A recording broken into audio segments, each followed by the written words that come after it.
Je vous présente aujourd'hui notre 431e journal de bord. Jean-Marie Le Pen, bonjour. Bonjour. Alors l'affaire Panama Papers n'amuse pas du tout le pays sud-américain concerné, qui n'exclut pas de représailles économiques à l'encontre de Paris.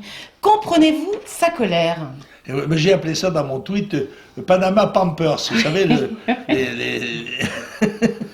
les serviettes de papier que l'on met pour étouffer l'odeur du pipi, les pipis socialistes, Cahuzac, Thévenoud, etc., etc. Bon, mais je trouve cette affaire tout à fait étonnante. D'abord, un certain nombre de journalistes acceptent de remplir le rôle de flics fiscaux, n'est-ce pas ? Et il est important que les téléspectateurs sachent que l'organisation américaine qui pilote et finance cette affaire-là est composée de la fondation Ford, la fondation Carnegie, la fondation Rockefeller et le célèbre Soros, n'est-ce pas, dont on sait le rôle qu'il joue dans la désintégration de nos sociétés.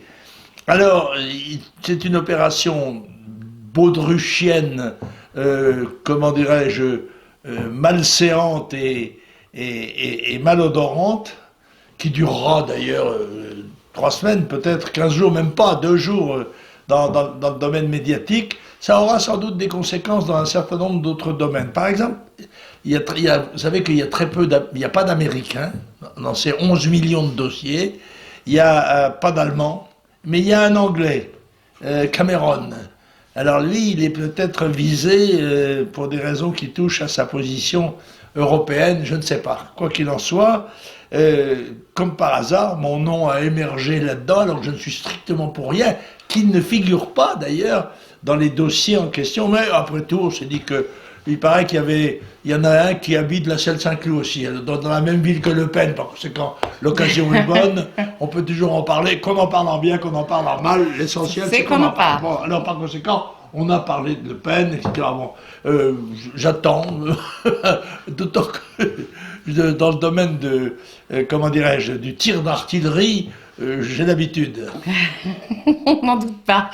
Alors, quelles sont les relations commerciales de l'Hexagone avec ce pays qui compte à peu près 4 millions d'habitants, sachant qu'il est, dans l'ordre de l'échiquier mondial, notre 74e client économique. Ça n'est pas le dévaluer que de dire qu'il est quand même un peu un protectorat américain, compte tenu du fait qu'il contrôle une des zones de passage commerciales les plus importantes du monde, c'est le canal de Panama, qu'ils sont d'ailleurs en train d'essayer en train de réaliser, de doubler, avec une capacité formidable. Ça assure bien sûr le passage entre le Pacifique et l'Atlantique, on le sait, et c'est les Français qui avaient commencé l'opération avec Ferdinand de Lesseps, qui malheureusement a fait faillite et a été repris ensuite par les Américains. Bon, bref, tout cela, ce sont des remous de base politique. Oui, mais alors vous, Président, que vous reproche-t-on ? Qui vous montre du doigt ? Et que leur répondez-vous surtout, s'il vous plaît ? Toujours les mêmes. Vous savez, nous sommes dans un pays à apparence démocratique, mais à réalité totalitaire. Alors vous avez, dans le domaine judiciaire, par exemple, vous avez des opérateurs qui sont comment dirais-je, les organisations antiracistes, payées comme tel, l'ICRAM, RAP, SOS Racisme, etc. Financés par le gouvernement, qui sont chargés de la dénonciation. Quand ça n'est pas le journal de M. Plenel qui remplit le même office. Et puis, ils ont le pouvoir à l'espoir toujours que vous tombiez à 40% des chances sur un juge du syndicat de la magistrature. C'est un syndicat, 40% des magistrats, ou plutôt Strat d'ailleurs, car il y a plus de femmes que d'hommes maintenant, sont de gauche ou d'extrême gauche. Voilà. Alors évidemment, quand vous tombez dans le collimateur, là, bang, vous en prenez un coup spécial. C'est une manière de gouverner qui fait de nous... Nous avons la réputation d'être une république bananière, mais en plus, nous sommes une république totalitaire.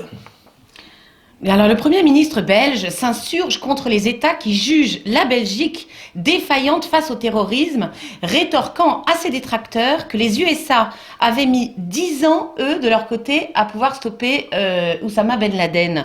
Que pensez-vous de sa réaction? Oui, mais nous sommes dans un état comment dirais-je, de faiblesse par rapport à une organisation terroriste qui, de surcroît, tue, elle. Nous sommes des organisations démocratiques et il est évident que les amis des salafistes, les amis des révolutionnaires islamistes freinent des quatre fers dès qu'il est question de prendre des mesures qui seraient efficaces contre leurs amis. Et la Belgique ne passait pas, en effet, pour un parangon de vertus antiterroristes, mais il faut reconnaître qu'une ville comme Bruxelles est très largement pénétrée, si j'ose dire, par l'occupation étrangère. Puisque il faut savoir que, à la différence de Paris, Bruxelles inclut, par exemple, Schaerbeek, Molenbeek sont des grandes communes qui font partie de la commune de Bruxelles. Oui. Et donc, ils sont en pleine ville, quoi, par conséquent. Et là, vous avez sinon des majorités, des quasi-majorités de population étrangère. Alors Sarkozy veut généraliser le service militaire adapté. N'était-ce pas déjà votre idée il y a quelques années, Président? Ben écoutez, on est en période électorale, M. Oui. Sarkozy ne va pas se gêner pour piocher dans le sac du Front National, d'autant que le Front National lui-même a tendance à un peu fermer l'ouverture de son sac. Oui. Donc, En effet. il va piocher, mais j'avais immédiatement, dès que Jacques Chirac avait supprimé le service militaire, j'avais dit il faut le remplacer par une formule que moi j'avais définie comme un service militaire volontaire de 6 mois, ouvert aux garçons et aux filles, donnant des avantages, des primes de concours pour ceux qui entrent dans la fonction publique, par exemple, avec, j'avais été tout à fait dans le détail, si j'ose dire, 3 mois de classe et 3 mois de sortie sur le terrain, en quelque sorte.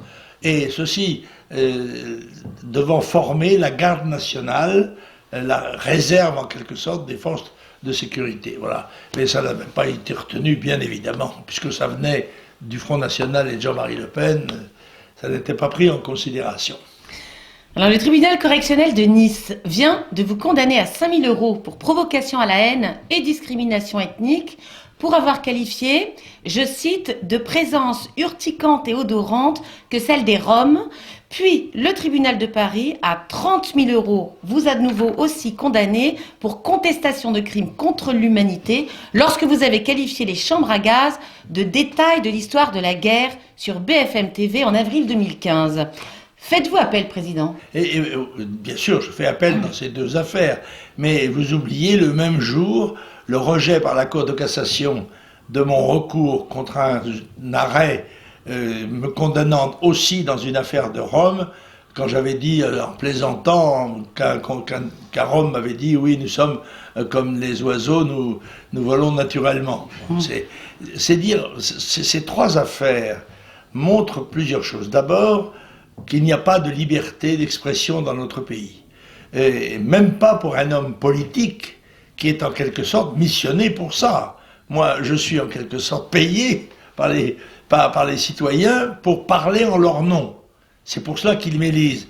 Eh bien, non seulement comme citoyen, je n'ai pas droit de m'exprimer autrement que dans le sens de la pensée unique, mais même comme homme politique, je suis limité dans ma liberté. Et vous noterez aussi que les réquisitions du parquet sont passées généralement de 5 000 € à 30 000 € à Paris et de 5 000 à 25 000 € à Nice. Ça, ce sont des consignes du ministère de la Justice, peut-être datant d'ailleurs de Madame Taubira, je n'en sais rien.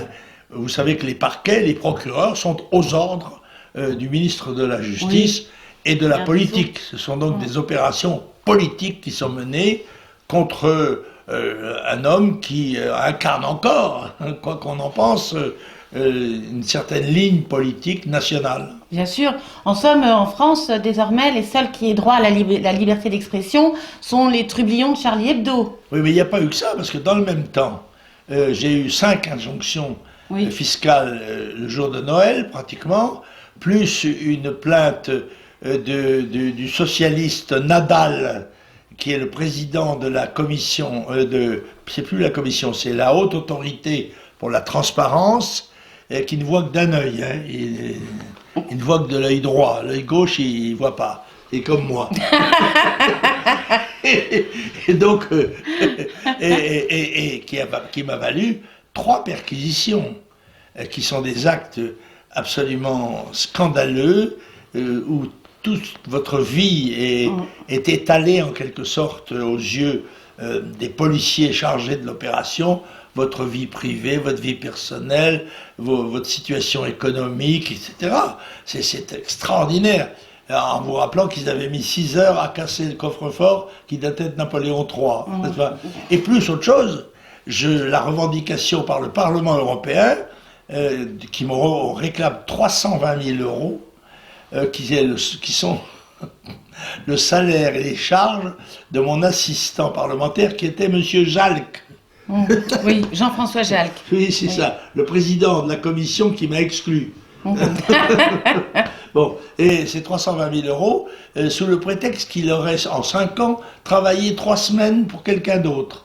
Autrement dit, je pensais que c'est à lui qu'on pouvait le réclamer, d'autant qu'il est parlementaire maintenant.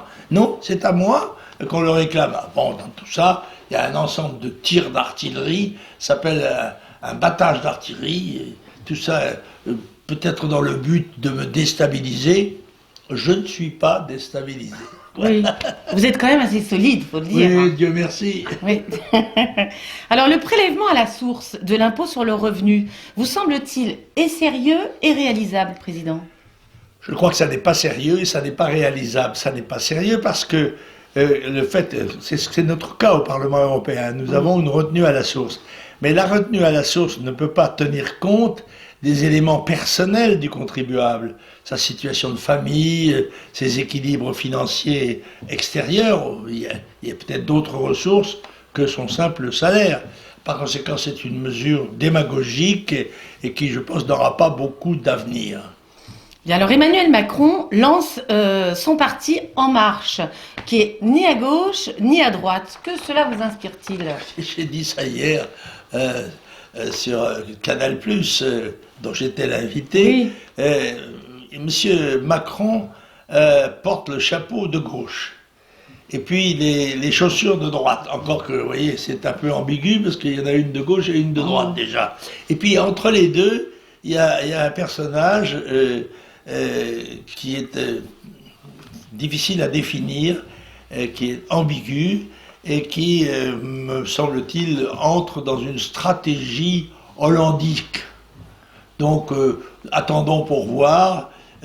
Sa devise, c'est « En marche », sans que l'on sache si c'est en marche avant ou en marche arrière. Vous évoquez à l'instant Canal+, dont vous étiez l'invité du Grand Journal hier soir. Vos impressions ?